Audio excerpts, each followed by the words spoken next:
Mom and kitchen বিউটির পক্ষ থেকে আপনাদের জানাই আন্তরিক অভিনন্দন। কেমন আছেন সবাই? নিয়ে চলে আসলাম নতুন একটি ব্লগ। আজকে আপনাদেরকে কোনো রান্নাবান্না নয়, দেখাবো ভর্তার রেসিপি। ঠিক রেসিপি নয়, আসলে আমি আজকে শখ করে কোনো ধরনের রান্নাবান্না ছাড়া শুধুমাত্র ভর্তা দিয়ে আজকে লাঞ্চ সেরেছি, সেটাই আপনাদের সাথে শেয়ার করতে চলে এসছে। তো আমি কি ভর্তা বানিয়েছি সেটাই আপনাদেরকে দেখাচ্ছি। তো প্রথমেই আমি কাঁঠালের বিচিগুলো সুন্দর করে ভেজে নিচ্ছি। এটা আমি সিদ্ধ করেও করতে পারতাম, কিন্তু ভাজাটা মনে হয় বেশি টেস্টি হয়। তো কাঁঠালের বিচিগুলো সিদ্ধ করে এবার আমি ছুলে নিচ্ছি খুব সুন্দর করে। তো দেখুন এই যে কত সুন্দর করে আমি ভেজে নিয়েছি। এবার বেগুন ভর্তার জন্য আমি বেগুনটা চুলার আঁচে পুড়াইয়ে নেব। সেদ্ধ বেগুনেরও ভর্তা করা যায়, তবে সেটা আমার কাছে সেরকম টেস্ট লাগে না, এজন্য আমি বেগুনটা পুড়াইয়ে নিলাম দেশি স্টাইলে আর কি। তো বেগুনটা পুরানোর পরে আমি আস্তে আস্তে করে ছিলে নিচ্ছি, কারণ এর খোসাগুলো থাকলে দেখতেও খারাপ লাগবে আর খেতেও সেরকম মজা লাগবে না। তো এই যে দেখুন আমি সুন্দরভাবে পরিষ্কার করে নিলাম বেগুনটা। এইবার আমি এক এক করে ভেজে নিব রসুন কুচি, পেঁয়াজ কুচি এবং কাঁচামরিচ কুচি এবং শুকনো কাঁচামরিচ ভর্তার জন্য। তো রসুনগুলো সুন্দর করে ভেজে নিলাম। এবার আমি আরেকটু তেল দিয়ে দিলাম এবং দিয়ে দিলাম গোটা গোটা শুকনো মরিচ। তো আসলে ভর্তার মধ্যে শুকনো মরিচ দিলে স্বাদটা আলাদাই বেড়ে যায়, এর জন্য আমি সবসময় চেষ্টা করি শুকনো মরিচ দেওয়ার জন্য। তো তারপরে আমি আবার ভেজে নিলাম কাঁচামরিচ, কারণ কিছুটা কাঁচামরিচ সব ভর্তায় সব রকম দেওয়া যায় না, তবে কিছু কিছু ভর্তা আছে যেখানে শুধু কাঁচামরিচই প্রযোজ্য। কাঁচামরিচ ভাজা শেষে এবার আমি লাল লাল করে পেঁয়াজগুলো ভেজে নিলাম। এই যে দেখুন আমার সব কিছু ভাজা শেষ। এখন আমি কাঁঠালের বিচিগুলো বেটে নিব, কারণ বাটা ছাড়া তো ভর্তা অসম্ভব। এজন্য আমি এখন এই যে কাঁঠালের বিচিগুলো ভেজে নিচ্ছি। তো কে কে আমার মতো ভর্তা লাভার আছেন অবশ্যই জানাবেন। কাঁঠালের বিচিগুলো ভাজা শেষ করে আমি এখানে বেটে নিলাম আপনার বরবটি সেদ্ধ। তো আমি সবগুলো দেখাতে পারছি না, কারণ ভিডিওটা অনেক লং হয়ে যাবে। তো এই যে বরবটিগুলো বেটে নিলাম।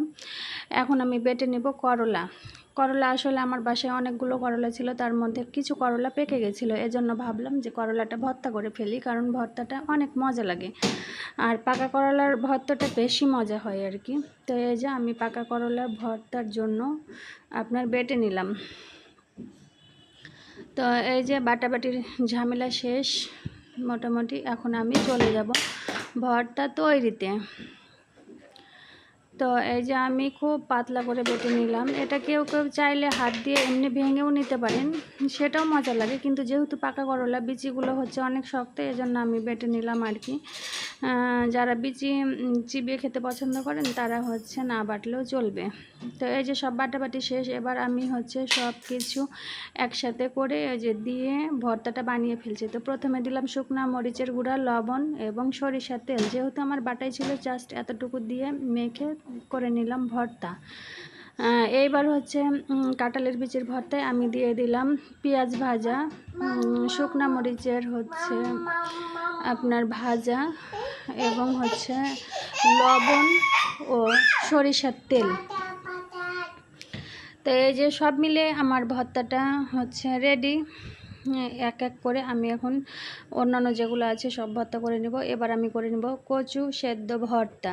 তো কে কে কচু ভর্তা খেতে পছন্দ করেন সে এসে আমার রেসিপিটা ফলো করে কচু ভর্তাটা খাবেন। তো এখানে আমি কচুটা সেদ্ধ করে নিয়েছিলাম রাইস কুকারে। এবার দিয়ে দিলাম মরিচের গুঁড়াটা, শুকনো মরিচের গুঁড়াটা আর কি, এবং ভাজারও পেঁয়াজ এবং সরিষার তেল। আর লাস্টে আমি চিপে নেব একটা লেবু। যদি আপনাদের লেবু খেতে পছন্দ না করে স্কিপ করতে পারেন, তবে লেবুটা দিলে কি হয়, কচুর যে একটা কুচকুচানি ভাব থাকে সেটা থাকবে না।